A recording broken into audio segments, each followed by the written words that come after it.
everybody, இன்னைக்கு நம்ம molecular basis of inheritance chapter இருக்கக்கூடிய last 10 yearsக்கான previous year question பார்க்க போறோம். அதாவது NEET examல கேட்ட questions. அப்போ this will be highly helpful for you. So before we get into the session, don't forget to like the video and subscribe to the channel. நான் Tony Wilfred, biology educator at Xylem Learning. So நம்ம சேனலை follow பண்ணிக்கோங்க. உங்க NEET ப்ரிப்பரேஷனுக்கு பயங்கர ஹெல்ப்ஃபுல்லா இருக்கும். சரிங்களா? So நம்ம செஷனுக்குள்ள போறோம். பிஃபோர் தட் ஒரு குட்டி அனௌன்ஸ்மெண்ட். டிசம்பர் 26, 2025 நம்ம ஒரு online and offline extended crash கோர்ஸை லான்ச் பண்ணோம். அதோட பேரு XPL Xylem Premier League சொல்லுவோம். இதோட லைவ் கிளாஸ், ரெக்கார்டட் செஷன், அதுக்கப்புறம் ஆப்ல AI feature, question practice feature, weekly exam question discussion, அப்புறம் super materials, NEET based mock test, great Indian battle GAB சொல்லுவோம். இது மூலமா அவங்களுடைய காம்படிட்டிவ் ரேங்கை நீங்கள் தெரிஞ்சுக்கலாம். ப்ளஸ் மென்டார்ஷிப், இது எல்லாம் இருக்கிற இந்த கோர்ஸ் ஆன்லைனில் இதோட ப்ரைஸ் 4275 இன்க்ளூடிங் GST, ஆஃப்லைனில் 19574 இன்க்ளூடிங் GST. ஸோ உங்களுக்கு கோர்ஸ், மெட்டீரியல், டேப் எல்லாம் சேர்த்து இந்த ப்ரைஸ்க்கு வந்துடும். ஸோ டிஸ்கிரிப்ஷனில் லிங்க் இருக்குது, அதை கிளிக் பண்ணி நீங்கள் ஜாயின் பண்ணிக்கலாம். ஓகே, 10% ஆஃபர் வேறு போகுது. சரியா? நிறைய பசங்க 12th பப்ளிக் எக்ஸாம் முடிஞ்சு அடுத்த நாள்லேருந்து தான் நீட்டுக்கே படிக்க ஆரம்பிப்பாங்க. அவங்களுக்கும் we have our offline crash course program. அப்போ அதுக்கு பேரும் XPL தான். 27 மார்ச் ஆரம்பிக்குது. ஸோ இதுலேயும் GAB test series, grand test, NEET based mock test, அப்புறம் live class, recorded videos, doubt clearing session எல்லாம் கிடைக்கும். சரியா? அப்போ இதோட பிரைஸ் 10,000 + GST. இது மார்ச் 27 ஆரம்பிக்குது. இந்த கோர்ஸில் நீங்கள் இப்போவே சேர்ந்துக்கிட்டீங்கன்னா ஆன்லைன் XPL உங்களுக்கு ஃப்ரீயாக கிடைச்சிடும். இப்போ 26ஆம் தேதி ஆரம்பிச்சிச்சுல, அது ஃப்ரீயாக கிடைக்கும். அப்புறம் செகண்ட் ஆன்லைன் XPL பேட்ச் வந்துட்டு February ஸ்டார்டிங்கில் அந்த மாதிரி போடுவோம், அது ஃப்ரீயாக கிடைக்கும். சரியா? ஆப்பர்ச்சுனிட்டியை பயன்படுத்திக்கோங்க. சரியா? அப்புறம் பாருங்க, லாஸ்ட் மினிட் ரிவிஷன் ப்ரோக்ராம் நீட்டுக்காக நம்ம ஜனவரி 4th வீக்ல இருந்து ஆரம்பிக்கிறோம். ஸோ அதில் 81 சாப்டர் 20 பார்ட்ஸாக நம்ம பிரித்து ப்ராப்பராக உங்களுக்கு ரிவிஷன் கொடுக்க போகிறோம். 8000+ நீட் கொஸ்டின்ஸை நீங்கள் ப்ராக்டிஸ் பண்ண போறீங்க. 25+ LMRP எக்ஸாம்ஸ், 30+ மாக் டெஸ்ட் இருக்கும். இப்போ நீட் எக்ஸாம் பேட்டர்ல இருக்கிறதுனால இது உங்களுக்கு பயங்கர ஹெல்ப்ஃபுல்லாக இருக்கும். இந்த ஆப்பர்ச்சுனிட்டியை பயன்படுத்துங்க. இது ஹைபிரிட் ப்ரோக்ராம், ஒரு நாள் ஆன்லைன் டே, ஒரு நாள் ஆஃப்லைன் டே, அந்த மாதிரி தான் ப்ரோக்ராம் இருக்கும். ரைட்? ஸோ நமக்கு இந்த 3 ஊர்லையும் கேம்பஸ் இருக்குது. Xylem ஹைபிரிட் கேம்பஸ் நீங்கள் வந்து விசிட் பண்ணலாம். சரியா? So don't forget to call this number 8129000700. இது பாத்தீங்க அப்படின்னா நம்ம சென்டர் போட்ட ஒரு வருஷத்திலே 50+ ஸ்டூடெண்ட்ஸை நம்ம மெடிக்கல் காலேஜில் பிளேஸ் பண்ணியிருக்கிறோம். அப்போ அவங்க லிஸ்ட்டில் நீங்களும், அவங்க லிஸ்ட்டில் உங்கள் ஃபோட்டோவும் வரணும் அப்படிங்கிறதா என்னுடைய ஆசை. அப்போது நீங்களும் ஃபியூச்சரில் டாக்டர்ஸ் ஆகணும். ஸோ அப்போது இந்த ஆப்பர்ச்சுனிட்டியை பயன்படுத்திக்கோங்க. சரியா? ஸோ அப்போது ரைட் பசங்களா, let us get into the session. So இப்போ ஃபர்ஸ்ட் கொஸ்டின் 2025 கேட்கப்பட்ட கொஸ்டின். RNA வேர்ல்டில் RNA considered the first genetic material evolve to carry out essential life process. அப்போ RNA தான் ஃபர்ஸ்ட் ஜெனடிக் மெட்டீரியல் வந்துட்டு, it is first genetic material to do முக்கியமான life ப்ராசஸ்ன்னு சொல்கிறாங்க. சரியா? அப்புறம் RNA வந்து ஆக்ட் அஸ் ஜெனடிக் மெட்டீரியல். அது இல்லாமல் அது கேட்டலிஸ்ட். எதுக்கு அப்படின்னா ஒரு சில important biochemical reactions in living system, living ஆர்கனிசமில் நடக்கிற ஒரு சில முக்கியமான கெமிக்கல் ரியாக்ஷனுக்கு அது ஒரு கேட்டலிஸ்டாக இருக்கும். அது அந்த ரியாக்ஷன் ஃபாஸ்ட்டாக நடக்க ஹெல்ப் பண்ணும். Okay, being reactive, RNA react பண்ணுது, அதனால RNA இஸ் அன்ஸ்டேபிள். ஸோ பார்த்தீங்க அப்படின்னா இந்த statement is absolutely correct. Because RNA தான் உங்களுக்கு என்ன ஆகுதுன்னா ஃபர்ஸ்ட் லைஃப் ப்ராசஸ் செய்கிறதுக்கு ஹெல்ப் பண்ணுது. அதாவது எசென்ஷியல் லைஃப் ப்ராசஸுக்கு தேவைப்படுற ஒரு சில ஒர்க்கை அது செய்கிறாங்க. First genetic material to do it. Then as I told you catalyst, right? அப்புறம் ரியாக்டும் பண்ணும். அப்புறம் பாருங்க, DNA evolved from RNA and is a more stable genetic material. இப்போ ரியாக்டிவாக இருக்கிற அன்ஸ்டேபிளாக இருக்கிற RNAல இருந்து ஸ்டேபிளாக இருக்கிற DNA எவால்வ் ஆகி வருது. சரியா? அப்போ அதுதான் கான்செப்ட். அண்ட் அதுக்கப்புறமா DNA டபுள் ஹீலிகல் ஸ்ட்ரக்சரு. ஓகேவா? It is a double helical structure. அப்புறம் காம்ப்ளிமெண்ட்ரியாக இருக்கிறோம். அண்ட் அதுக்கப்புறம் அது சேஞ்சை ரெசிஸ்ட் பண்ணும். RNA மாதிரி மாறிக்கிட்டே இருக்காது.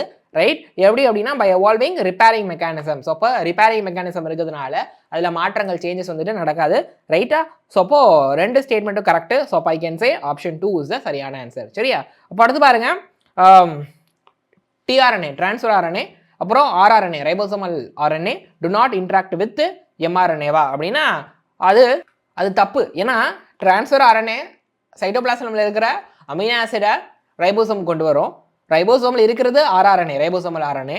ரைபோசோம் இந்த mRNA-வை தான் வாசிக்கும். இப்போ இவங்க எல்லாரும் இன்ட்ராக்ட் பண்ணிக்கிறாங்க, சம் பாயிண்ட்ல கனெக்ட் ஆகுது. சரியா? அப்போ இது it is incorrect. Do not இன்ட்ராக்ட்ங்கிறது தப்பு. RNA interference takes place in all eukaryotic organism as a method of cellular defense அப்படின்னா எஸ், RNA interferenceங்கிறது எல்லா யூகாரியோட்லையும் நடக்கும். ஒரு செல்லுலார் டிஃபென்ஸ் மாதிரி டபுள் ஸ்டாண்டர்ட் RNA dsRNA வந்துட்டு அந்த ஒரு வெப்பனை ஆக்ட் பண்ணி, ரைட்? ஸோ அப்போ எது எனிமி யாரோ அவங்கள அழிக்கும். சரியா? ஸோ அப்போ dsRNA இஸ் வெப்பனு. அது என்ன பண்ணும், ஒரு ஸ்பெசிஃபிக் mRNA-வை கில் பண்ணி ஒரு ஸ்பெசிஃபிக் mRNA சைலன்ஸ் பண்ணி ரைட், அந்த ப்ரோட்டீனை வரவிடாமல் தடுக்கும். ஸோ அப்போ இது வந்துட்டு கரெக்டு. அப்போது 1 இஸ் இன்கரெக்ட், 2 இஸ் கரெக்ட். சரியா? அப்போ அடுத்து விச் ஆர் த ஃபாலோயிங், ஆமாம், which of the following are the post transcription event in eukaryotic cell. So அப்போ யூகேரட் பொறுத்த வரைக்கும் டிரான்ஸ்கிரிப்ஷன் முடிஞ்ச பிறகு கிடைக்கக்கூடிய அந்த எம்ஆர்என்ஏ இருக்குல்ல, அது மெச்சூர் கிடையாது, அது ப்ரீகாசர், ஹெச்என்ஆர்என்ஏ சொல்லுவாங்க. அது மெச்சூர் ஆகணும், அதுக்கு ஒரு சில ப்ராசஸ்லாம் தேவை. ஸோ அதில் transport of pre mRNA to cytoplasm, prior to splicing அப்படின்னா அந்த ப்ரீகர்சர் எம்ஆர்என்ஏவை மெச்சூர் எம்ஆர்என்ஏவாக மாற்ற அந்த ப்ராசஸ் தான் ஸ்ப்ளைசிங். அப்படி ஸ்ப்ளைசிங் பண்ணுறதுக்கு முன்னாடியே அந்த எம்ஆர்என்ஏவை சைட்டோபிளாசமுக்கு டிரான்ஸ்போர்ட் பண்ணணுமா அப்படின்னு கேட்குறாங்க. ஆக்சுவலி அது போஸ்ட் டிரான்ஸ்கிரிப்ஷன் ஈவெண்ட்டில் வராது. ஸ்ப்ளைசிங் பண்ண பிறகு தான் அதை வந்துட்டு சைட்டோபிளாசத்தை தொட்டு வெளியே கொண்டு போகணும். Right, removal of intron, joining of exon, இது வரும். அப்போது அந்த ப்ரீகர்சர் எம்ஆர்என்ஏல இன்ட்ரான்ஸுங்கிற இன்டர்வைனிங் சீக்வன்ஸு, இன்டர்ஃபியரிங் சீக்வன்ஸ் இருக்கும். எக்ஸான்ஸ் தான் கோடிங் சீக்வன்ஸு. இப்போ அந்த இன்ட்ரான்ஸை ரிமூவ் பண்ணிவிட்டு எக்ஸான்ஸை மட்டும் ஜாயின் பண்ணணும். ரைட், அதுக்கப்புறம் addition of methyl group at 5' end of hnRNA. நான் சொன்னேன்ல, இந்த ப்ரீகர்சர் ஆர்என்ஏ தான் ஹெச்என்ஆர்என்ஏ, அதோடைய 5' endல மெத்தைல் குரூப் ஆட் பண்ணணும். அதுதான் கேப்பிங் சொல்லுவாங்க. இது டிரான்ஸ்கிரிப்ஷன் முடிஞ்சோடனே நடக்கும், போஸ்ட் டிரான்ஸ்கிரிப்ஷனல் ஈவெண்ட்டு. அடுத்து addition of adenine residues at 3' end of hnRNA. அந்த ஹெச்என்ஆர்என்ஏ ப்ரீகர்சர் எம்ஆர்என்ஏ இருக்குல்ல, அதோடைய எண்டில் டெய்லில் இந்த மாதிரி அடினைன் ரெசிடியூஸை ஆட் பண்ணுவாங்க. இதுவும் நடக்கும். ரைட், அப்புறம் base pairing of 2 complementary RNA. இது வந்துட்டு டிரான்ஸ்கிரிப்ஷனுக்கு அப்புறமா நடக்காது. இப்படி நடக்குதுன்னா டிரான்ஸ்கிரிப்ஷனே வேஸ்ட்டுங்கிற மாதிரி ஆயிடலாம். ஏன்னா கஷ்டப்பட்டு ஆர்என்ஏவை, சிங்கிள் ஸ்ட்ராண்ட் ஆர்என்ஏவை கொண்டு வந்திருக்கோம். அப்படி 2 ஆர்என்ஏ வந்து ரெண்டும் பேரிங் ஆயிடுச்சுன்னா வேஸ்ட்டு, அந்த ப்ராசஸே வேஸ்ட்டு. எம்ஆர்என்ஏ சிங்கிள் ஸ்ட்ராண்டாக இல்லாமல் அது ரைபோசோமில் போய் ப்ரோட்டீனாக மாறாது. அப்போது பிசிடி வில் பி த சரியான ஆன்சர். டிரான்ஸ்கிரிப்ஷனுக்கு அப்புறமா இதுதான் மெயினாக நடக்கும், யூகேரியோட்டில் மெயினாக. சரியா? ரைட், ஸோ இதையும் நம்ம மேட்சிங் வந்துட்டு பண்ணணும். ரைட், ஹர்ஷி சேஸோட எக்ஸ்பெரிமெண்ட்டு என்ன சொல்லுது அப்படின்னா, டிஎன்ஏ தான் ஜெனடிக் மெட்டீரியல் அப்படிங்கிறத கன்ஃபார்மாக சொல்லிட்டாங்க. இப்போ ஏக்கு வந்துட்டு 4. அப்புறம் யூக்ரோமாட்டின் அப்படிங்கிறது பார்த்தீங்க அப்படின்னா ஐ கேன் சே, யூக்ரோமாட்டின் பொறுத்த வரைக்கும் அந்த நியூக்ளியோசோம் இருக்கு இல்லையா, நியூக்ளியோசோம் வந்துட்டு கேப் விட்டு இருக்கும். ஸோ அப்போ அது லூஸ்லி பேக்கடு. அப்புறம் ஸ்டெயின் பண்ணி பார்க்கும்போது லைட் ஸ்டெயின்டாக இருக்கும். ரைட், அண்ட் அதுக்கப்புறம் அங்கே டிரான்ஸ்கிரிப்ஷனலி ஆக்டிவ், டிரான்ஸ்கிரிப்ஷன் அப்படியே நடக்கும். ஸோ இப்போ பிக்கு வந்துட்டு 3, ஏக்கு 4, பிக்கு 3நாலே ஆப்ஷன் 4 தான். சரியா? அடுத்து ஃப்ரெட்ரிக் கிரிஃபித் இந்த ஸ்ட்ரெப்டோகாக்கஸ் வச்சு எக்ஸ்பெரிமெண்ட் பண்ணார். அண்ட் ஹெட்ரோக்ரோமாட்டின் வந்துட்டு டென்ஸ்லி பேக்கடு அந்த நியூக்ளியோசோம். அப்போ டார்க் ஸ்டெயின்டாகவும் கூட இருக்கும். அப்போ டிரான்ஸ்கிரிப்ஷனில் இன்ஆக்டிவாக இருக்கும். Option 4 is the right answer. சரியா? அப்போ அடுத்து விச் குரோமோசோம் இந்த human genome has the highest number of gene. So இப்போ அது direct NCERT human genome project முடிச்ச பிறகு ஒரு டிஸ்கவரி கண்டுபிடிக்கிறாங்க. நமக்கு ஹியூமன் பொறுத்த வரைக்கும் 23 பேர்ஸ் ஆஃப் குரோமோசோம் இருக்குதா, அதில் அந்த குரோமோசோம் 1ல் தான் அதிகப்படியான ஜீன்ஸ் இருக்குது அப்படின்னு கண்டுபிடிக்கிறாங்க. ஸோ அப்போ option 1 is the right answer. Okay, let us proceed. Histones are enriched with. அப்போது ஹிஸ்டோன் அப்படிங்கிறது அப்போது உங்களுக்கு டிஎன்ஏ பொறுத்த வரைக்கும் அது ரொம்ப பெருசு. ஓகே, அதோட லென்த் வந்து கிட்டத்தட்ட 2 மீட்டர் கிட்ட வரும். அதை வந்து ரொம்ப குட்டி சைஸுக்குள்ளே இருக்கிற செல்லுக்குள்ளே இருக்கிற நியூக்ளியஸ்குள்ளார நீங்கள் பேக்கேஜிங் பண்ணணும்னா இந்த ஹிஸ்டோன்ஸ்லாம் தேவை. இப்போ ஹிஸ்டோனுங்கிறது protein will have amino acid. இந்த ஹிஸ்டோனில் என்ன மாதிரி அமினோ ஆசிட் இருக்கும் அப்படிங்கிறதா கேள்வி. மெயினாக பார்த்தீங்க அப்படின்னா லைசின், அர்ஜினைன், இந்த 2 அமினோ ஆசிட் தான் ஹிஸ்டோனில் ஜாஸ்தி இருக்கும். ஸோ அப்போ direct NCERT option 2 is the right answer. ஓகேவா? அப்போ அடுத்து transcription unit in DNA is defined primarily by 3 region in DNA. டிஎன்ஏல இருக்கிற ஒரு 3 ரீஜன் தான் அந்த டிரான்ஸ்கிரிப்ஷன் யூனிட்டை டிஸ்கிரைப் பண்ணும், டிஃபைன் பண்ணும். ரைட், அப்போ these are with respect to upstream and downstream end. அப்போது அப்ஸ்ட்ரீம் அண்ட் டவுன் ஸ்ட்ரீம் எண்டை பொறுத்து அந்த 3 இது எதுன்னு கேட்குறாங்க. அப்ஸ்ட்ரீமில் எது, டவுன் ஸ்ட்ரீமில் எது அப்படின்னு நம்ம சொல்லணும். ஸோ இப்போ ஃபஸ்ட்டு ப்ரொமோட்டர், அடுத்து ஸ்ட்ரக்சரல் ஜீன், அடுத்து டெர்மினேட்டர். சரியா? அப்போது இதுதான் டிரான்ஸ்கிரிப்ஷன் யூனிட். ப்ரொமோட்டர் இருக்கும், ஸ்ட்ரக்சரல் ஜீன் இருக்கும், டெர்மினேட்டர் இருக்கும். இப்படி தான் ஒரு டிரான்ஸ்கிரிப்ஷன் யூனிட் இருக்கும். ரைட், அப்போ option 3 is the right answer. அப்புறம் lactose present in the growth medium of bacteria is transport to the cell by the action of. அப்போது லாக்டோஸ் வந்துட்டு பாக்டீரியாக்குள்ளார போகும். அதுக்கு யார் ஹெல்ப் பண்ணுவானா, பெர்மியேஸ். இப்போ பெர்மியேஸ் பேர்லேயே இருக்கா, பெர்மியபிலிட்டிக்கு ஹெல்ப் பண்ணுவாங்க. அப்போ லாக்டோஸ் பாக்டீரியா செல்லுக்குள்ளார போகிறதுக்கு ஹெல்ப் பண்ணுவாங்க. Option 2 direct NCERT. அப்புறம் அடுத்து மேட்சிங் பண்ணணும். ரைட், கிரிஃபித் வந்து பார்த்தீங்க அப்படின்னா நம்மளுடைய டிரான்ஸ்ஃபர்மேஷன் பற்றி சொல்லியிருப்பாரு. ஸ்ட்ரெப்டோகாக்கஸை வச்சுட்டு சொல்லியிருப்பாரு. ஹீட் கில்டு ஆரையும் ஹீட் கில்டு எஸ்ஸையும் லைவ் ஆரையும் போட்டிருப்பாங்க. அப்போ அந்த எஸ் என்ன பண்ணிடும், ஆரை ஐ கேன் சே ஆரை வந்துட்டு எஸ்ஸாக மாற்றிருக்கோம். அதான் டிரான்ஸ்ஃபர்மேஷனு. ரைட், ஸோ அதுக்கப்புறம் வந்துட்டு I can say Meselson and Stahl என்ன பண்ணுறாங்க அப்படின்னா செமி கன்சர்வேஷன் ஆஃப் டிஎன்ஏ ரெப்ளிகேஷனுக்கு எக்ஸ்பெரிமெண்ட் பண்ணி ப்ரூவ் பண்ணுறாங்க. அதுக்கப்புறம் ஹர் கோபிந்த் கொரோனா அந்த ஜெனடிக் கோடுக்கு அவர் ஒரு முக்கியமான கான்ட்ரிபியூஷனை பண்ணுறாரு. அந்த ஜெனடிக் கோடு பொறுத்த வரைக்கும் நிறைய சயின்டிஸ்ட்டு ஹெல்ப் பண்ணியிருக்காங்க, இவரும் பண்ணுறாரு. ரைட்டா? அப்புறம் I can say Jacob and Monod வந்துட்டு இந்த லாகோபரானை கண்டுபிடிச்சோம். சரிங்களா? இப்போ மேட்ச் பண்ணி பார்த்தீங்கன்னா option 1 is the right answer, direct NCERT. So which of the following statement is correct regarding the process of replication in E coli? Escherichia coli பாக்டீரியாவில் replication ப்ராசஸ்க்கு எது வந்துட்டு கரெக்ட் ஸ்டேட்மெண்ட் அப்படிங்கிறதா? ரைட்டா? ஸோ அப்போ ரெப்ளிகேஷன் பொறுத்த வரைக்கும் உங்களுக்கு டிஎன்ஏலேருந்து டிஎன்ஏ வருது. அப்போ I can say DNA dependent DNA polymerase தான் வரும். ரைட்டா? புரியுதா? அப்போ இது எப்பயுமே 5 to 3 டைரக்ஷன் 5 to 5' to 3' டைரக்ஷனில் தான் ஒர்க் பண்ணும். ரைட்டா? So as well as 2 direction அப்படிங்கிறது வராது, 3 to 5 வராது, 2 டைரக்ஷன் வராது, இதுதான் வரும். 5 to 3 தான் ஒர்க் பண்ணும். டிஎன்ஏவை டெம்ப்ளேட்டாக எடுத்து புது டிஎன்ஏ உருவாக்குது. DNA dependent DNA polymerase 5 to 3 work பண்ணுது. So option 3 is the right answer. சரியா? Frequency of recombination between gene pairs on same chromosome as a measure of the distance between genes to map their position on a chromosome was first used by. சப்போ ஒரு chromosome இருக்குது, அதில் 2 jeans இருக்குதுன்னு வச்சுக்கோங்களேன். அவங்க 2 பேருக்கும் இருக்கிற அந்த டிஸ்டன்ஸுக்கும் ரீகாம்பினேஷன் ஃப்ரீக்வன்சிக்கும் கனெக்ஷன் போட்டது யார் அப்படின்னா ஆல்ஃப்ரட் ஸ்டூவர்ட் அப்படிங்கிறது தான். அப்போது ஒரு குரோமோசோமில் இருக்கிற 2 ஜீன்ஸுக்கு டிஸ்டன்ஸ் தூரமாக இருக்குது அப்படின்னா ரீகாம்பினேஷன் ஃப்ரீக்வன்சி அதிகமாக இருக்கும். சரியா? அதே போல் ஒரு குரோமோசோமில் இருக்கிற 2 ஜீன்ஸுக்கு டிஸ்டன்ஸ் கம்மியாக இருக்குது அப்படின்னா ரீகாம்பினேஷன் ஃப்ரீக்வன்சி கம்மியாக இருக்கும். ஏன்னா கம்மியாக இருக்கும்போது பிரிஞ்சு போய் ரீகம்பைன் ஆக முடியாது. சரியா? Right. Unequivocal proof that DNA தான் genetic material was first proposed by. அப்போ டிஎன்ஏ தான் ஜெனடிக் மெட்டீரியல் அப்படிங்கிறதுக்கான ஒரு கன்ஃபர்மான ஒரு ப்ரூஃபை கொடுத்தது நம்மளுடைய ஹெர்ஷி சேஸ் தான். Option 1 is right answer. பல வாட்டி ரிப்பீட் ஆயிருக்குது. ரைட். அடுத்து what is the role of RNA polymerase 3 in the process of transcription in eukaryote? Eukaryote பொறுத்த வரைக்கும் பாருங்க, ப்ரோகேரியோட்ல RNA பாலிமரேஸ் 1, 2, 3லாம் இல்லை. பட் யூகேரியோட்டுக்கு அப்படி இருக்குது. அப்போ RNA பாலிமரேஸ் 1 என்ன பண்ணும், 2 என்ன பண்ணும், 3 என்ன பண்ணணும் புக்கில் இருக்குது. அதை நீங்கள் டீட்டெயிலாக பார்க்கணும். ஸோ 3 பொறுத்த வரைக்கும் உங்களுடைய tRNA, 5S rRNA, snRNA இப்போ இந்த 3 பேரையும் டிரான்ஸ்கிரிப்ஷன் பண்ணுறது இந்த RNA பாலிமரேஸ் 3யோட வேலை. சரியா? ஹோப் இது கிளியர் நினைக்கிறேன். 5S rRNA ரைபோசோமல் RNA அதில் வருது. சரிங்களா? ஓகேவா? ஸோ அப்போ ஹோப் இது கிளியர் அப்படின்னு நினைக்கிறேன். Let us go for the அடுத்தது EST எக்ஸ்பிரஸ்டு சீக்வன்ஸ் டேக் அப்படின்னா என்னது? ஆக்சுவலி நமக்கு 2 அப்ரோச் இருக்குது. EST ஒன்று, சீக்வன்ஸ் அனோட்டேஷன் ஒன்று. ஒரு டிஎன்ஏல இருக்கக்கூடிய இன்ட்ரான்ஸ் எக்ஸான்ஸ் இருக்கும். ஸோ இன்ட்ரான்ஸ் தேவையில்லாது, எக்ஸான்ஸ் தான் கோடிங் ரீஜன். அந்த எக்ஸான்ஸ் மட்டும் கண்டுபிடிச்சி எக்ஸான்ஸ் எங்கெங்கே இருக்குது அப்படின்னு ஐடென்டிஃபை பண்ணுறது தான் ESTங்கிறது. அப்போ எக்ஸான்ஸ் அப்படின்னா அந்த டிஎன்ஏலேருந்து RNA வந்து ப்ரொடியூஸ் ஆகும். அப்போது RNAவாக எக்ஸ்பிரஸ் ஆகிற எல்லா ஜீனையும் கண்டுபிடிக்கிறது EST. சீக்வன்ஸ் அனோட்டேஷன் இன்னொன்று இருக்குது. அது என்ன பண்ணும், டிஎன்ஏல இருக்கிற எல்லா கோடிங், நான் கோடிங் எல்லா ரீஜனையும் கண்டுபிடிச்சு சொல்லும். சரியா? ஹோப் இது கிளியர் நினைக்கிறேன். அடுத்த DNA polymorphism forms the base of. இந்த டிஎன்ஏல பாலிமார்பிசம் இருக்குது. நம்ம எல்லாருக்கும் டிஎன்ஏ சேம் தான், 99.99% சேம் தான். பட் அந்த 0.01% டிஃப்ரென்ஸ் இருக்குல்ல, அதனால தான் இந்த ஜெனட்டிக் மேப்பிங்கும் டிஎன்ஏ ஃபிங்கர் பிரிண்டிங்குமே வருது. சரிங்களா? அப்போது ஒவ்வொருத்தருக்கும் டிஎன்ஏ ஃபிங்கர்மெண்ட் டிஃப்ரெண்ட்டாக இருக்குது. ரைட்டா? அண்ட் அதே போல் ஒவ்வொருத்தருக்கும் அந்த ஜெனட்டிக் மேப்பிங்கு கொஞ்சம் டிஃப்ரெண்ட்டாக இருக்கும். அதுக்கு காரணம் அந்த டிஎன்ஏல டிஃப்ரென்சஸ் இருக்குது, பாலிமார்பிசம் இருக்குது. மோஸ்ட்லி சேம், பட் ஒரு சில இடத்துல டிஃப்ரென்ஸ் இருக்கும். Okay super. So let us proceed further. Read the following statement and choose the set of correct statement. அப்போ யூக்ரோமாட்டின் அப்படிங்கிறது லூஸ்லி பேக்கடாக இருக்குமா? ஆமாம், இப்போ தான் நம்ம பார்த்தோம். அப்புறம் ஹெட்ரோக்ரோமாட்டின் டிரான்ஸ்கிரிப்ஷன் ஆக்டிவா? இல்லை, யூக்ரோமாட்டின் தான் டிரான்ஸ்கிரிப்ஷன் ஆக்டிவ். ஹிஸ்டோன் ஆக்டமர் வந்துட்டு wrapped by negatively charge DNA in nucleosome. ஆமாம். ஸோ அப்போது ஹிஸ்டோன் ஆக்டமர் இருக்கும். ரைட்? டிஎன்ஏ நெகட்டிவ்லி சார்ஜ், அது ரேப்பாக இருக்கும். அப்படி தான் அது நியூக்ளியோசோம் பேக்கேஜிங் இருக்கும். அப்புறம் ஹிஸ்டோன் லைசின் அர்ஜினினால இருக்குமா அப்படின்னா இப்போ தான் பார்த்தோம், ஒரு கொஷினில் வந்துச்சு. அப்போது இதுவும் correct. Typical nucleosome contain 200 base pair of டிஎன்ஏவா? நியூக்ளியோசோம் இருக்கும் அந்த ஹிஸ்டோன் ஆக்டமர். அப்போ அதில் டிஎன்ஏ இப்படி ரேப் ஆகிருக்கும். அப்போது இதில் பார்த்தீங்க அப்படின்னா உங்களுக்கு ஒரு 400 பேஸ் பேர் ஆஃப் டிஎன்ஏவான்னு கேட்குறாங்க. ஆக்சுவலி இதில் எத்தனை இருக்கும் அப்படின்னா ஒரு 200 பேஸ் பேர் தான் இருக்கும். அப்போ இதுவும் தப்பு. எதெல்லாம் கரெக்டு? ACD தான் கரெக்டு. அப்போது ஆப்ஷன் 3. ஓகேவா? இப்போ அடுத்து process of translation of mRNA to protein begins as soon as. So அப்போது mRNA ப்ரோட்டீனாக மாறுறது சீக்கிரமாக பிகின் ஆயிரும். எதுலனா ப்ரோகேரியோட்ஸ் பொறுத்த வரைக்கும். ரைட்?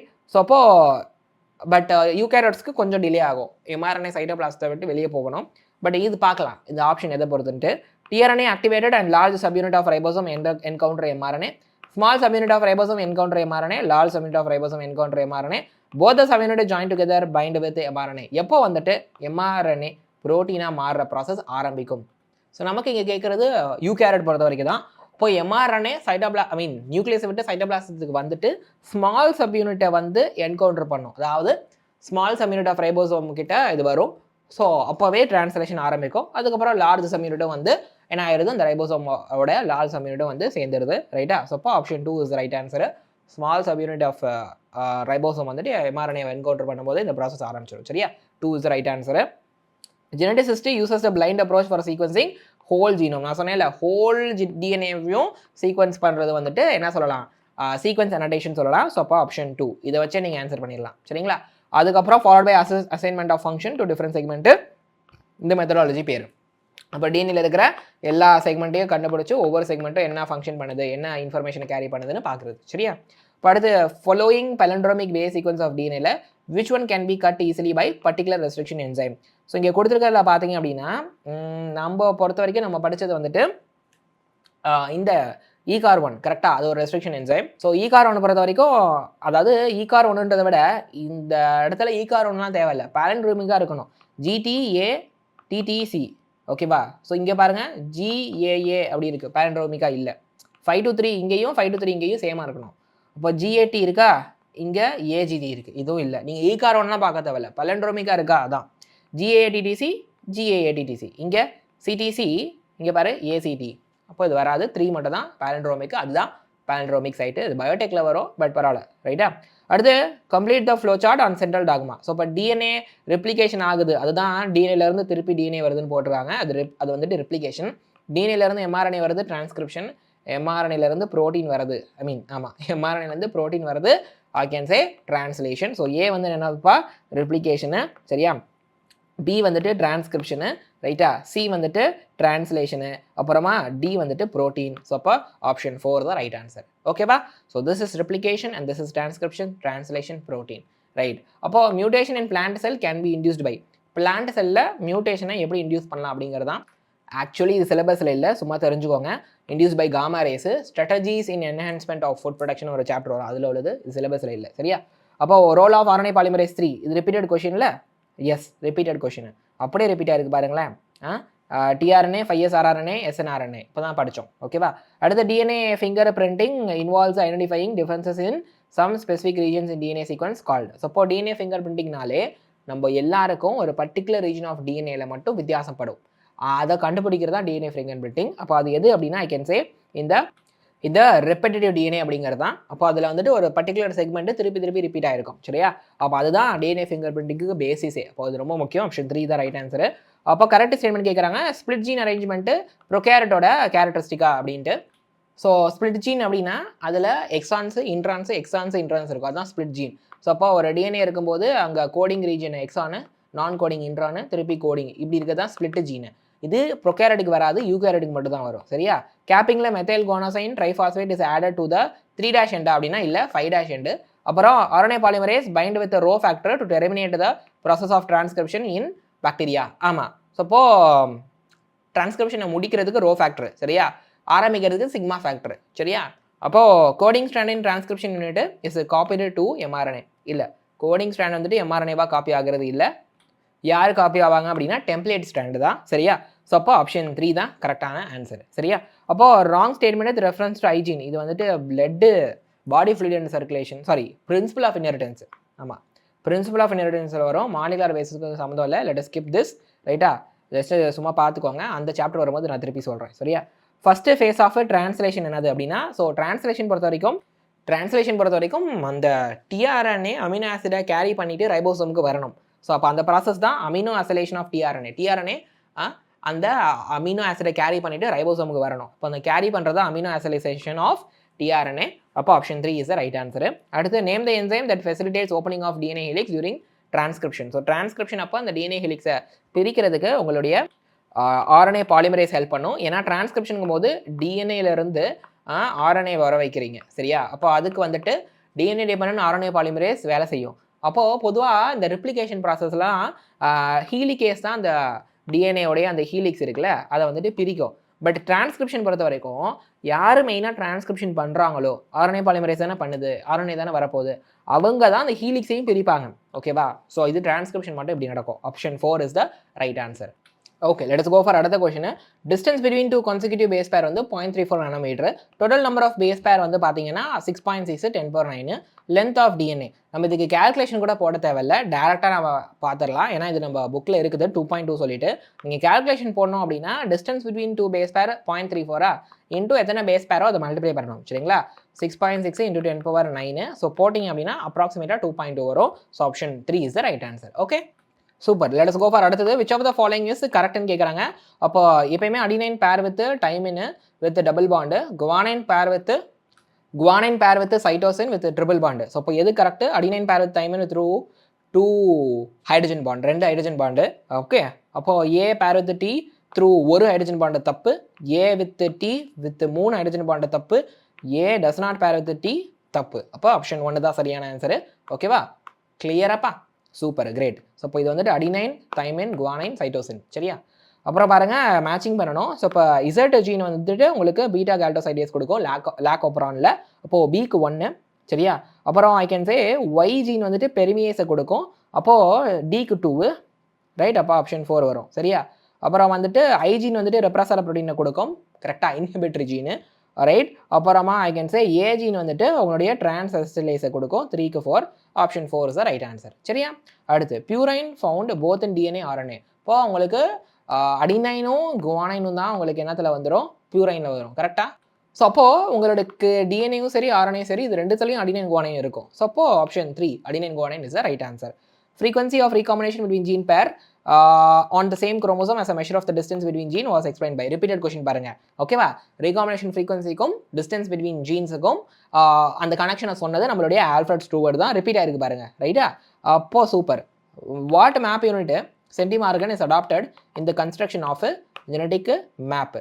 ஸோ அப்போ ஒரு குரோமோசோமில் எங்கெங்கெல்லாம் ஜீன்ஸ் இருக்குது அப்படின்னு சொல்கிறது தான் ஜெனட்டிக் மேப்பு. ஸோ அதுக்கு சென்டிமார்கன், ஓகேவா, ஆக்சுவலி 1 மேப் யூனிட்னு வரும். அப்போது அதை எடுத்திருப்பாங்க. அது என்னத்தை டிஸ்கிரைப் பண்ணுது அப்படிங்கிறதான் கேள்வி. சரியா? Unit of distance between genes on chromosome representing 50% cross over. Unit of distance between 2 expressed gene representing 10% cross over. அதாவது 2 ஜீன் கடையில் இருக்கிற டிஸ்டன்ஸு, அது 2 கடையில் அந்த கிராசிங் ஓவர் ரீகாம்பினேஷன் ஃப்ரீக்வன்சி வந்துட்டு 50%, 10%, 100%, 1%ன்னு கேட்குறாங்க. ஸோ இப்போ விஷயம் என்ன அப்படின்னா, ஒரு குரோமோசோமில் இருக்கிற 2 ஜீன்ஸ் வந்துட்டு பக்கத்தில் இருக்குது அப்படின்னா அப்போ அந்த டிஸ்டன்ஸை நம்ம வந்துட்டு ஒரு மேப் யூனிட், ஒரு சென்டிமார்கன் சொல்லலாம். ஸோ அப்போ ஒரு மேப் யூனிட் அப்படிங்கும்போது 2 பக்கத்தில் இருக்குது. அப்போ பிரிஞ்சு போய் கிராசிங் ஓவர் ஆகிற பர்சன்டேஜ் ரொம்ப கம்மி. அப்போ 1% கிராஸ் ஓவர் சொல்லலாம். சரியா? Distance between genes on chromosome representing 1% cross over. ஏன்னா ரொம்ப பக்கமாக இருக்குது, டிஸ்டன்ஸ் கம்மியாக இருக்குது. பிரிஞ்சு போய் கிராசிங் ஓவர் ரீகாம்பினேஷன் ஆகிறது கஷ்டம். சரியா? ஸோ அப்போ ஆப்ஷன் 4 தான் சரியான ஆன்சர். சரிங்களாப்பா? So which of the following feature of genetic code does allow bacteria to produce human insulin by RNA technology. So அப்போது பாருங்கோ, மனுஷனுடைய இன்சுலின் பாக்டீரியாவிலேருந்து ப்ரொடியூஸ் ஆகுது. என்ன ரீசன்னா, மனுஷ இன்சுலினுக்கான அந்த இன்ஃபர்மேஷன் இருக்குல்ல, ஜீன், அந்த டிஎன்ஏ, அது யூனிவர்சல். மனுஷனில் இருந்தாலும் சரி, பாக்டீரியாவில் இருந்தாலும் சரி, ஹியூமன் இன்சுலினுக்கான ஜீன் ஹியூமன் இன்சுலின் தான் கொடுக்கும். அப்போ அந்த ஜீனை கொண்டு போய் நீங்கள் பாக்டீரியாவில் வச்சாலும் ஹியூமன் இன்சுலின் தான் வரும். ஸோ அதனால தான் சொல்கிறாங்க ஜெனடிக் கோடு வந்துட்டு யூனிவர்சல். ஸோ அதனால் ஹியூமன் இன்சுலின் கூடிய அந்த ஹியூமன் இன்சுலினுக்கான ஜெனடிக் கோடு நீங்கள் பாக்டீரியாவில் வச்சாலும் ஹியூமன் இன்சுலின் ப்ரோட்டீன் வரும். சரியா? Right? It is a hormone. Under which of the following condition will there be no change in the reading frame of the following mRNA? So இப்போ reading ஃப்ரேமில் உங்களுக்கு பிரச்சனை வரக்கூடாது அப்படின்னா நீங்கள் இன்சர்ஷனோ டெலிஷனோ பண்ணும்போது 3 அல்லது 3யோட மல்டிபிள்ஸ் பண்ணணும். 1, 2லாம் பண்ணிங்கன்னா பிரச்சனை வரும். கேள்வி என்னது? எதில் பிரச்சனையே வராது. டெலிஷன் ஆஃப் GGU ஃப்ரம் 789, இதில் பிரச்சனை வராது. Insertion of G at 5th ஒரு இதை ஆட் பண்ணுறீங்க, 1, 2 ஆடோ எலிட்டோ பண்ணால் பிரச்சனை வரும். Deletion of G from 5th பிரச்சனை வரும். Insertion of AG 4th 5th பிரச்சனை வரும். இதில் தான் பிரச்சனை வராது. நீங்கள் இன்சர்ட்டோ எலிட்டோ பண்ணிக்கோங்க, ஆனால் 3 அல்லது 3 மல்டிபிள்ஸில் பண்ணணும். சரிங்களா? ஸோ அப்போது இதில் பிரச்சனை வராது. மிச்சம் எது பண்ணாலும் ப்ராப்ளம் வரும். இப்போ இந்த 5th பொசிஷனில் வந்துட்டு 1, 2, 3, 4, 5 இப்போ இந்த 5th பொசிஷனில் இன்னொரு Gயை போட்டிங்கன்னா அந்த ஃப்ரேமே மாறிடும். அதுக்கப்புறம் புரியுதா? அதான் விஷயம். EST நான் ஆல்ரெடி சொல்லிட்டேன். ஓகே, எக்ஸ்பிரஸ்டு சீக்வன்ஸு டேகு அது எதை ரெஃபர் பண்ணுது அப்படின்னா, எந்தெந்த ஜீன்லாம் ஆர்என்ஏவா எக்ஸ்பிரஸ் ஆகுதோ அதை மட்டும் ரெஃபர் பண்ணுது. சரிங்களா? சீக்வன்ஸ் அனோட்டேஷன் அப்படின்னா அந்த டிஎன்ஏல இருக்கிற எல்லா சீக்வன்ஸையும் சொல்கிறது, கோடிங் நான் கோடிங் எல்லாத்தையும் சொல்கிறது. சரியா? 2 is right answer. Gene locus as 2 alleles A, அதுக்கப்புறம் small A. Frequency of dominant allele capital A வந்து 0.4. ஃப்ரீக்வன்சி ஆஃப் ஹோமோசைகஸ் டாமினன்ட் வந்துட்டு homozygous dominant, heterozygous and homozygous recessive individual இந்த பாப்புலேஷன். இது ஆக்சுவலி நம்ம இன்னொரு இடத்துல சால்வ் பண்ணியிருக்கோம். எந்த சாப்டர் ஞாபகம் இருக்கா? இது வந்து எவல்யூஷன் சாப்டர். நாங்கள் அழகாக சால்வ் பண்ணியிருக்கேன். சரியா? அந்த வீடியோவில் நீங்கள் பாருங்கள். Let us skip this. இது இந்த சாப்டர் கிடையாது, இது சிம்பிள் தான். So all of the following are part of operon except. So ஒப்பரானில் ஆப்பரேட்டர் வரும், ஸ்ட்ரக்சரல் ஜீன் வரும், ப்ரொமோட்டர் வரும், ஆனால் என்ஹான்சர் வராது. ரைட்டா? அப்போ ஆப்ஷன் 4. இந்த sequence from the coding strand of a gene what will be the corresponding sequence of the mRNA. So உங்களுக்கு பாருங்கள், டிஎன்ஏ பொறுத்த வரைக்கும் டெம்ப்ளேட் ஸ்ட்ராண்டுக்கு காம்ப்ளிமெண்டரியாக mRNA இருக்கும், கோடிங் ஸ்ட்ராண்டுக்கு அப்படியே சேமாக இருக்கும். சரியா? டெம்ப்ளேட் ஸ்ட்ராண்டுக்கு காம்ப்ளிமெண்டரி எம்ஆர்என்ஏ இருக்கும், கோடிங் ஸ்ட்ராண்டுக்கு அப்படியே சேமாக இருக்கும். ஸோ அப்போ இதே போல தான் உங்களுக்கு என்ன இருக்கும் அப்படின்னா டிரான்ஸ்கிரைப்ட் எம்ஆர்என்ஏ இருக்கும். இப்போ ஆன்சர் வந்துட்டு இதுக்கு சேமாக என்ன வருதுன்னு பாருங்களேன். ஆனால் இது டிஎன்ஏ உங்களுக்கு டிரான்ஸ்கிரிப்ஷன் ஆகிட்டு வரது வந்துட்டு எம்ஆர்என்ஏ விச் இஸ் ஆர்என்ஏ. ஒரே ஒரு வித்தியாசம் தான், இதே மாதிரி தான் இருக்கும், பட் டீக்கு பதிலாக யூ இருக்கும். ஸோ ஏஜிஜி டீக்கு பதிலாக யூ, அப்புறம் ஏ, அப்புறம் டீக்கு பதிலாக யூ, சிஜி சிஏ டீக்கு பதிலாக யூ, சிஜி சிஏ டீக்கு பதிலாக யூ. அப்போ ஆப்ஷன் 1 இதே மாதிரி தான் இருக்கும். கோடிங்க்கு அப்படியே தான் சேமாக இருக்கும் டிரான்ஸ்கிரிப்ஷன் ஆன எம்ஆர்என்ஏ. டெம்ப்ளேட் ஸ்ட்ராண்டுக்கு தான் காம்ப்ளிமெண்ட்ரியாக இருக்கும். பட் ஒரு வித்தியாசம் என்னதுன்னா இது டிஎன்ஏங்கும் போது தைமின் இருக்கும், ஆர்என்ஏங்கும் போது யுராசில் இருக்கும். சரியா? Super. Final proof for DNA as genetic material came from the experiment of DNA தான் ஜெனடிக் மெட்டீரியல் அப்படிங்கிறதுக்கான ஒரு ஃபைனலான ப்ரூஃபை கொடுத்தது யார் அப்படின்னா நம்மளுடைய ஐ கேன் சே ஹர்ஷி சேஸ் தான் அன்இக்குவல் ப்ரூஃப்னு சொல்லுவாங்க. சரியா? ஸோ அப்போ ஆப்ஷன் 3 இஸ் த சரியான ஆன்சரு. ரைட்? அப்போ அடுத்து association of H1 with nucleosome indicates. So உங்களுக்கு பேக்கேஜிங் பொறுத்த வரைக்கும் அந்த இது இருக்குல்ல ஹிஸ்டோன் ஆக்டமரு, ரைட்? அது இருக்கும். அப்புறம் டிஎன்ஏ வந்து அதில் ரேப்பாக இருக்கும். அண்ட் அதுக்கப்புறம் H1 ஹிஸ்டோன் வந்துட்டு இப்படி இருக்கும். அப்போ இது வந்து பேக்கேஜிங் ஆகுது. டிஎன்ஏ டபுள் ஹெலிக்ஸ் எக்ஸ்போஸா, டிரான்ஸ்கிரிப்ஷனா, ரெப்ளிகேஷனா, இல்லை டிஎன்ஏ கண்டென்ஸ்ட் அப்படின்னா டிஎன்ஏ பேக்கேஜிங் ஆகி கண்டென்சிங் ஆகி குரோமாட்டின் ஃபைபராக மாறுது. ஸோ அப்போ option 4 is the right answer. சரிங்களா? புரியுதா? அடுத்து டிஎன்ஏ ரெப்ளிகேஷனில் Okazaki fragment are used to elongate. அப்போது உங்களுக்கு டிஎன்ஏ ரெப்ளிகேஷன் பொறுத்த வரைக்கும் ஒகாசாக்கி ஃப்ராக்மெண்ட் எங்கே வரும்னா லேகிங் ஸ்டாண்டில் தான் வரும். ரைட்? அது ரெப்ளிகேஷன் ஃபோர்க்கு அவேவாக போகும். சரியா? அகெயின் இது பிரின்சிபல் ஆஃப் இன்ஹெரிட்டன்ஸ் சாரி இந்த சாப்டர் தான். ஓகே, உங்களுக்கு ரெண்டாக பிரிப்போமா? இந்த இடம் தான் ரெப்ளிகேஷன் ஃப்ரோக்கு. ஸோ இப்போ ஃபார் எக்ஸாம்பிள் இந்த இடம் இந்த டேரக்ஷன் வந்து 5 to 3ன்னு எடுத்துக்கிறேன். சரிங்களா? ஸோ நான் என்ன சொல்கிறேன், இந்த டேரக்ஷனை 5 to 3ன்னு எடுத்துக்கிறேன். சரியா? ஸோ அப்போது இந்த டேரக்ஷன் வந்துட்டு எனக்கு இங்கே 5 to 3 இருக்கும். அப்போது இப்படி போகும்போது தான் உங்களுக்கு ஒகாசாக்கி ஃப்ராக்மெண்ட் வருது. ரைட்டா? ஸோ இங்கே ஆரம்பிச்சு இங்கே, அப்புறம் இங்கே ஆரம்பிச்சு இங்கே, இங்கே ஆரம்பிச்சு இங்கே வருது. அப்போ இது பார்த்தீங்கன்னா it is going away from the replication fork. This is the replication fork. ஒரு டிஎன்ஏவை நீங்கள் ரெண்டாக பிரிக்கிறீங்க, அப்போ இப்படி ரெப்ளிகேஷன் ஃபோர்க் வரும். இப்போ ரெப்ளிகேஷன் ஃபோர்க்கு அவேவா உங்களுக்கு லேகிங் ஸ்ட்ராண்டு போகுது. ஸோ அப்போது lagging strand away from replication fork is the right answer. சரியா? ஸோ அடுத்து இந்த கொஸ்டின் பாருங்கள். 999 பேசஸ் ஆர்என்ஏல இருக்குது. அது வந்துட்டு ஒரு ப்ரோட்டீனை கொடுக்க போகுது.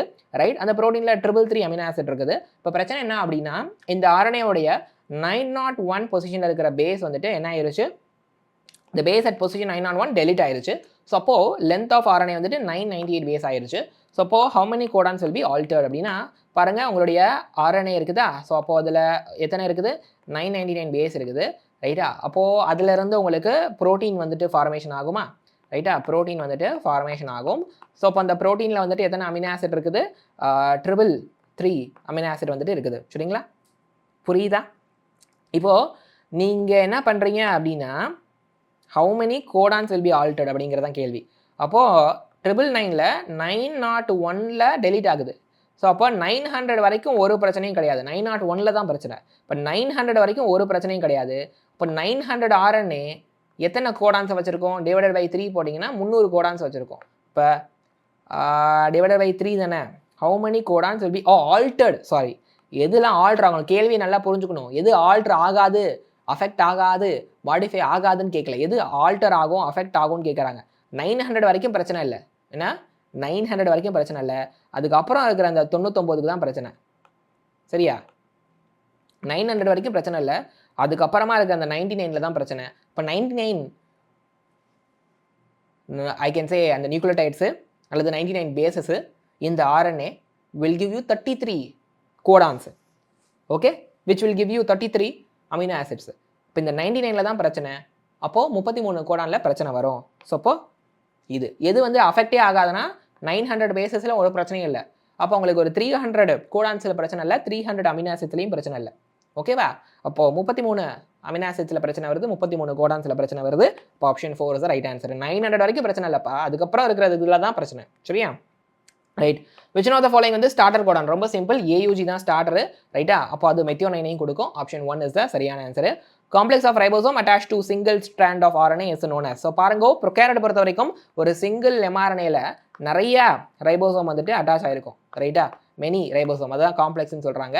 அப்போ அதுக்கு பேர் பாலிசோம் சொல்லலாம். நிறைய ரைபோசோம் ஒரு சிங்கிள் எம்ஆர்என்ஏல அட்டாச் ஆகிறது ப்ரோகாரியோட்ல இருக்கும். Option 1 is the right answer. Which of the following is required as inducer for expression of lac operon? லாக்கோபரான்ல இண்டியூசர்னா ரொம்ப சிம்பிள், lactose, direct NCERT. Right? Lactose இருந்து அது இன்டியூசராக இருக்கும்போது அந்த ரெப்ரஸர் ஆஃப் பண்ணி விட்டுரும். ஸோ அப்போது உங்களுக்கு அந்த ஜீன் ஆன் ஆயிரும். ஓகேவா? அப்போ தான் அந்த என்சைம்ஸ்லாம் ப்ரொடியூஸ் ஆகும், டிரான்ஸ்கிரிப்ஷன்லாம் ஆகும், டிரான்ஸ்லேஷன்லாம் ஆகும். சரியா? ஸோ ஹோப் இது உங்களுக்கு புரியுது அப்படின்னு நான் நினைக்கிறேன். ஓகே பசங்களா, I am happy to bring this session to you. இப்போ நம்ம என்ன ஒரு குட்டி அனௌன்ஸ்மெண்ட்டோட நம்ம செஷனை முடிச்சுக்கலாம். ஒரு online and offline extended crash கோர்ஸை லான்ச் பண்ணோம். அதோட பேர் XPL Xylem Premier League சொல்லுவோம். இதோட லைவ் கிளாஸ், ரெக்கார்டட் செஷனு, அதுக்கப்புறம் ஆப்பில் AI feature, question practice feature, weekly exam question discussion, அப்புறம் super materials, NEET based mock test, great Indian battle GAB சொல்லுவோம். இது மூலமாக அவங்களுடைய காம்படிட்டிவ் ரேங்கை நீங்கள் தெரிஞ்சுக்கலாம். ப்ளஸ் மென்டார்ஷிப், இது எல்லாம் இருக்கிற இந்த கோர்ஸு ஆன்லைனில் இதோட ப்ரைஸு 4275 இன்க்ளூடிங் GST, ஆஃப்லைனில் 19574 இன்க்ளூடிங் GST. ஸோ உங்களுக்கு கோர்ஸு, மெட்டீரியல், டேபு எல்லாம் சேர்த்து இந்த ப்ரைஸ்க்கு வந்துடும். ஸோ டிஸ்கிரிப்ஷனில் லிங்க் இருக்குது, அதை கிளிக் பண்ணி நீங்கள் ஜாயின் பண்ணிக்கலாம். ஓகே, 10% ஆஃபர் வேறு போகுது. சரியா? நிறைய பசங்க 12th பப்ளிக் எக்ஸாம் முடிஞ்சு அடுத்த நாள்லேருந்து தான் நீட்டுக்கே படிக்க ஆரம்பிப்பாங்க. அவங்களுக்கும் we have our offline crash course programme. அப்போ அதுக்கு பேரும் XPL தான்.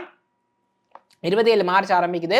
ஸோ இதுலேயும் GAB test series, grand test, NEET based mock test, அப்புறம் live class, recorded videos, doubt clearing session எல்லாம் கிடைக்கும். சரியா? அப்போது இதோட ப்ரைஸ் 10,000 + GST. இது மார்ச் 27 ஆரம்பிக்குது. இந்த கோர்ஸில் நீங்கள் இப்போவே சேர்ந்துக்கிட்டீங்கன்னா ஆன்லைன் XPL உங்களுக்கு ஃப்ரீயாக கிடச்சிடும். இப்போ 26ஆம் தேதி ஆரம்பிச்சிச்சுல, அது ஃப்ரீயாக கிடைக்கும். அப்புறம் செகண்ட் ஆன்லைன் XPL பேட்ச் வந்துட்டு February ஸ்டார்டிங்கில் அந்த மாதிரி போடுவோம், அது ஃப்ரீயாக கிடைக்கும். சரியா? ஆப்பர்ச்சுனிட்டியை பயன்படுத்திக்கோங்க. சரியா? அப்புறம் பாருங்க, லாஸ்ட் மினிட் ரிவிஷன் ப்ரோக்ராம் நீட்டுக்காக நம்ம January 4th வீக்ல இருந்து ஆரம்பிக்கிறோம். ஸோ அதில் 81 சாப்டர் 20 பார்ட்ஸாக நம்ம பிரித்து ப்ராப்பராக உங்களுக்கு ரிவிஷன் கொடுக்க போகிறோம். 8000+ நீட் கொஷின்ஸை நீங்கள் ப்ராக்டிஸ் பண்ண போறீங்க. 25+ LMRP எக்ஸாம்ஸ், 30+ மாக் டெஸ்ட் இருக்கும். இப்போ நீட் எக்ஸாம் பேட்டர்னில் இருக்கிறதுனால இது உங்களுக்கு பயங்கர ஹெல்ப்ஃபுல்லாக இருக்கும். இந்த ஆப்பர்ச்சுனிட்டியை பயன்படுத்துங்க. இது ஹைபிரிட் ப்ரோக்ராம், ஒரு நாள் ஆன்லைன் டே, ஒரு நாள் ஆஃப்லைன் டே, அந்த மாதிரி தான் ப்ரோக்ராம் இருக்கும். ரைட்? ஸோ நமக்கு இந்த 3 ஊர்லையும் கேம்பஸ் இருக்குது. Xylem ஹைபிரிட் கேம்பஸ் நீங்கள் வந்து விசிட் பண்ணலாம். சரியா? So don't forget to call this number 8129000700. இது பாத்தீங்க அப்படின்னா நம்ம சென்டர் போட்ட ஒரு வருஷத்திலே 50+ ஸ்டூடெண்ட்ஸை நம்ம மெடிக்கல் காலேஜில் பிளேஸ் பண்ணியிருக்கிறோம். அப்போ அவங்க லிஸ்ட்டில் நீங்களும், அவங்க லிஸ்ட்டில் உங்கள் ஃபோட்டோவும் வரணும் அப்படிங்கிறதா என்னுடைய ஆசை. அப்போது நீங்களும் ஃபியூச்சரில் டாக்டர்ஸ் ஆகணும். ஸோ அப்போது இந்த ஆப்பர்ச்சுனிட்டியை பயன்படுத்திக்கோங்க.